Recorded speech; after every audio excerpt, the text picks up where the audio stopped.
Hi நண்பர்களே, வணக்கம். இது உங்கள் Kalam TNPSC and government job class. So இன்றைக்கி வீடியோவில் என்ன பார்க்க போகிறோம்னா, ஆர்ஆர்பியோட ஏஎல்பி அண்ட் டெக்னீஷியன் போஸ்ட்டோட செகண்ட் டே அனலைஸ் தான் பார்க்க போகிறோம். அதில் ஃபஸ்ட்டு ஷிஃப்ட்டு தான் பார்க்க போகிறோம். ஸோ சரி, வாங்க பார்க்கலாம். இதுவரையும் நம்ம சேனலை சப்ஸ்கிரைப் பண்ணாமல் இருந்தால் சப்ஸ்கிரைப் பண்ணிவிடுங்க. ஸோ ஃபஸ்ட் கொஸ்டின் பாருங்கள். சிம்பிள் லிவர் எஃபிஷியன்சி கேட்டிருக்கான். ஸோ சிம்பிள் லிவர் மெக்கானிசத்தில் வந்து பார்த்திங்கன்னா எஃபிஷியன்சி கேட்டிருக்கான். ஸோ எஃபிஷியன்சி வந்து பார்த்திங்கன்னா efficiency equal to MA mechanical advantage MAன்றது by VR velocity ratio. So இது வந்து வேல்யூ கொடுத்துருப்பாங்க. ஸோ அதை பேஸ் பண்ணி எஃபிஷியன்சி எவ்வளோன்னு கண்டுபிடிக்கணும். எப்பயுமே எஃபிஷியன்சியை பொறுத்தவரை என்னென்னா 100க்கு கீழே தான் இருக்கும், அது பார்த்துக்குங்க. ஸோ அதே போல் வந்து பார்த்திங்கன்னா ஈஸி பிஸ்னஸ் இண்டெக்ஸ் ரெண்டாவது வந்து பார்த்திங்கன்னா அது கேட்டிருக்காங்க. நேற்று கொஸ்டின் வந்து பார்த்திங்கன்னா ஹியூமன் டெவலப்மெண்ட் இண்டெக்ஸ்ன்றது ஒன்று கேட்டிருந்தாங்க. ஸோ இன்றைக்கி வந்து பார்த்திங்கன்னா ஈஸி பிஸ்னஸ் இண்டெக்ஸ் கேட்டிருக்காங்க. ஸோ அது ஓரியன்டாக பாருங்கள். ஸோ நேற்று வந்து பார்த்திங்கன்னா அதே போல் ஹாக்கியோட கேப்டன் கேட்டிருந்தாங்க, உமன் கேப்டன். ஸோ இன்றைக்கி வந்து பார்த்திங்கன்னா மென் கேப்டன், அதாவது மென்ஸ் கேப்டன் கேட்டிருக்காங்க. எதுக்குன்னா ஃபுட்பால் சாகல்னு சொல்லிட்டு ஆக்சுவலாக வந்து பார்த்திங்கன்னா 100 கோலுக்கு மேலே அடிச்சிருப்பார். அவர் தான் வந்து பார்த்திங்கன்னா கேப்டன். ஸோ அதே போல் வந்து பார்த்திங்கன்னா பிரிக்ஸோட சமிட் எங்கே நடந்தது 2018 சவுத் ஆப்ரிக்காவில் வந்து பார்த்திங்கன்னா ஜோகன்ஸ்பர்க்கில் வந்து நடந்திருக்கும். சரிங்களா? ஸோ நெக்ஸ்ட்டு பார்க்கலாம். நெக்ஸ்ட் வந்து பார்த்திங்கன்னா ஆறாவது வந்து பார்த்திங்கன்னா அந்த எலக்ட்ரிசிட்டியில் வந்து பார்த்திங்கன்னா பேரலல் கனெக்ஷன் அண்ட் சீரியல் கனெக்ஷன்லேருந்து கண்டினியூஸாக ப்ராப்ளங்கள் வந்துட்டு இருக்குது. ஸோ அதனால் வந்து அதோட ஃபார்முலாலாம் கொஞ்சம் பார்த்துட்டு போங்க. ஸோ அதே போல் வந்து பார்த்திங்கன்னா நேற்று ட்ராயிங் ஷீட்டில் வந்து A4 A2 கேட்டிருந்தாங்க. இன்றைக்கி A2 A3யோட ரேஷியோ கேட்டிருக்காங்க. ஸோ இதில் தான் திரும்ப கொஸ்டின் கேட்குறேன். அதனால் ட்ராயிங் ஷீட்டோட சைஸ் நல்லா பார்த்துட்டு போயிடுங்க.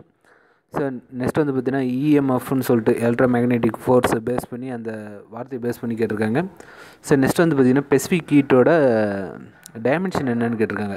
Joule per kg per joule by kg kelvin. ஓகேங்களா? இந்த யூனிட்டு. ஸோ மேக்ஸிமம் ஹீட்டோட டைமென்ஷன்ஸ் அதிகமாக கேட்டிருக்காங்க, அதையும் பாருங்கள். ஸோ நெக்ஸ்ட் வந்து பார்த்திங்க அப்படின்னா தேர்ட் ஆங்கிள் ப்ரொஜெக்ஷன். ஸோ பாயிண்டில் பேஸ் பண்ணி கேட்டிருக்காங்க. நேற்று வந்து பார்த்திங்கன்னா ஃபஸ்ட் ஆங்கிள் ப்ரொஜெக்ஷனில் வந்து பார்த்திங்கன்னா இதே கான்செப்ட்லேயே வந்து பார்த்திங்கன்னா ஃபஸ்ட் ஆங்கிள் வந்து ஒரு பாயிண்ட்டை பேஸ் பண்ணி வந்து கேட்டிருந்தாங்க. இன்றைக்கி ஆப்போசிட்டில் தேர்டில் கேட்டிருக்காங்க. ஸோ அதே மாதிரி இப்போ ட்ராயிங் ஷீட்டோட சைஸ் வந்து பார்த்திங்கன்னா லென்த்து வித்து அதோட ரேஷியோ கேட்டிருக்கான். இது வந்து பார்த்திங்கன்னா நம்ம கிளாஸ் எடுக்கும்போதே நம்ம சொல்லிச்சு இதுதான் ரேஷியோ, இது வரதுக்கான வாய்ப்பு அதிகம்ட்டு. ஸோ அதுதான் கேட்டிருக்காங்க. அதே போல் வந்து பார்த்திங்கன்னா 12வது கொஸ்டின் 1 லிட்டருன்றது எத்தனை மீட்டர் க்யூப்ன்றதை நம்ம சொல்லியிருப்போம். சரிங்களா? இது சென்டிமீட்டரில் கேட்குறதுக்கும் வாய்ப்பு இருக்கும். ஸோ டைமென்ஷன்ஸை பொறுத்தவரை என்னென்னா இந்த மாதிரி சின்ன அளவீடுகளை பொறுத்தவரைக்கும் கேட்டிருக்காங்க. நேற்றுக்கு வந்து பார்த்திங்கன்னா 1 இன்ச்சுன்றது எத்தனை எம்எம்ன்றது கேட்டிருந்தாங்க. இன்றைக்கி லிட்டர் கேட்டிருக்காங்க. ஸோ அதன் அடிப்படையில் பாருங்கள். ஸோ நெக்ஸ்ட் வந்து பார்த்திங்கன்னா ஈட்லேருந்து வந்து பார்த்திங்கன்னா ஒரு கொஸ்டின் வந்து கேட்டிருக்காங்க. என்னென்னு பாருங்கள். க்யூன்றது வந்து பார்த்திங்கன்னா ஹீட் ட்ரான்ஸ்ஃபர்னு சொல்லுவாங்க. ஸோ ஈக்குவல் டு -KA டிடின்னு இருக்கு இல்லைங்களா, சேஞ்ச் இன் டெம்பரேச்சர்னு அர்த்தம். டிஎக்ஸ்ன்றது வந்து பார்த்திங்கன்னா பக்கம் ஒரு டயக்ராம் கொடுத்துருக்கு இல்லைங்களா. ஸோ இந்த டயக்ராமோட கீழே அந்த லென்த்தை தான் வந்து பார்த்திங்கன்னா டிஎக்ஸ், டிஸ்டன்ஸை தான் டிஎக்ஸ்ன்னு சொல்லுவாங்க. ஸோ நெக்ஸ்ட் வந்து பார்த்திங்கன்னா ஒரு ப்ராப்ளம். அது வந்து பார்த்திங்கன்னா டைம் அண்ட் ஒர்க்கில் கொடுத்துருக்காங்க. A வந்து 5% ஒர்க்கை 3 நாளில் முடிக்கிறாரு.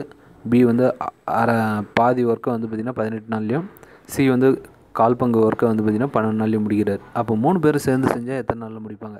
ஸோ ரொம்ப சிம்பிளான ஒரு கான்செப்ட் பேஸ் பண்ணி தான் கேட்டிருக்காங்க, அது பார்த்துக்கோங்க.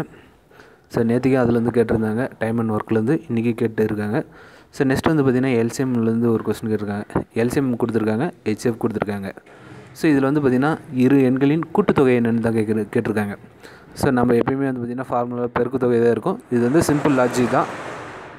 ஸோ எல்சிஎம் HCF வகுத்தீங்க அப்படின்னா 28ன்னு கிடைக்கும். அந்த 28 வந்து பார்த்திங்கன்னா எந்த 2 நம்பரால் பெருக்குன்னா கிடைக்கின்றதை பார்த்தீங்கன்னாலே உங்களுக்கு ஆன்சர் வந்துடும். சரிங்களா? நெக்ஸ்ட்டு 16 பார்த்திங்கன்னா இடைநிலை கேட்டிருக்கான். ஸோ இதில் வந்து பார்த்திங்கன்னா அகடும் முகடும் கேட்குறதுக்கான வாய்ப்புகள் இருக்கும். இடைநிலைன்றது ஒன்றும் இல்லை, ஏர் வரிசையில் வந்து பார்க்கும்போது சென்டரில் எந்த நம்பர் வருதோ அதுதான் ஆன்சர். ஸோ ரீசனிங்கை பொறுத்தவரையும் கொஸ்டின் ஈஸியாகவும் ஆவரேஜாகவும் தான் இருக்குது.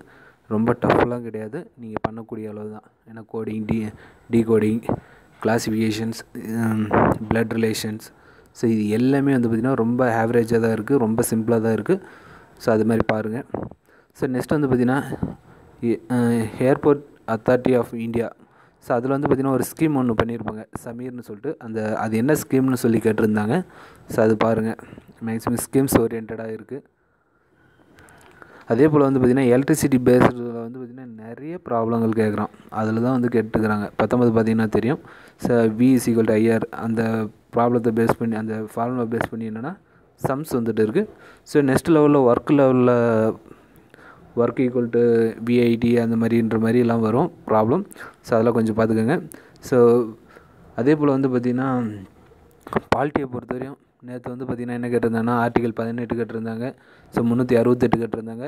இன்றைக்கி வந்து பார்த்திங்கன்னா பிரசிடெண்ட் வந்து யார் அப்பாயின்மெண்ட் பண்ண மாட்டாங்க, அப்பாயின்மெண்ட் பண்ணுவாங்க, அந்த மாதிரிலாம் கொஸ்டின்ஸ் கேட்டிருக்கிறதா சொல்லியிருக்காங்க. ஸோ 21th கொஸ்டின் வந்து பார்த்திங்க அப்படின்னா டைம் அண்ட் ஒர்க்கு. ஆல்ரெடி ஒரு டைம் அண்ட் ஒர்க் பார்த்தோம். ஸோ இந்த டைம் அண்ட் ஒர்க்கில் வந்து பார்த்திங்கன்னா ஏபிசி 3 பேர் சேர்ந்து ஒரு வேலையை வந்து 20 நாளில் செய்கிறாரு. அப்போ ஏபி வந்து பார்த்திங்கன்னா அதே வேலையை வந்து 30 நாளில் செய்கிறாரு. அப்படின்னா சியோட வேல்யூ என்ன? ஸோ அது போல் கேட்டிருக்காங்க. அதே மாதிரி பார்த்திங்கன்னா இதே சேம் ப்ராப்ளமே தான் 22ன்றது. அது வந்து ஒரு தொட்டி நிரப்புறதுக்கு ஏக்கு எவ்வளோ நேரம் ஆகுது, பிக்கு எவ்வளோ நேரம் அப்படின்னா தொட்டி முழுவதும் நிரம்புறதுக்கு ரெண்டும் சேர்ந்து நிரம்ப எவ்வளோ நேரம் ஆகும். ஸோ அந்த மாதிரி பேஸ்டு அடிப்படையிலான ப்ராப்ளங்கள் தான் வந்துட்டு இருக்கிறதா சொல்லிகிட்டு இருக்காங்க. சரிங்களா, அது மாதிரி பார்த்துக்கோங்க. சரி, ஓகே. இந்த வீடியோ உங்களுக்கு பிடிச்சிருந்தா லைக் பண்ணுங்கள், மறக்காமல் சப்ஸ்கிரைப் பண்ணிவிடுங்க, உங்கள் ஃப்ரெண்ட்ஸுக்கும் ஷேர் பண்ணிவிடுங்க. தேங்க்யூ ஃபார் வாட்சிங்.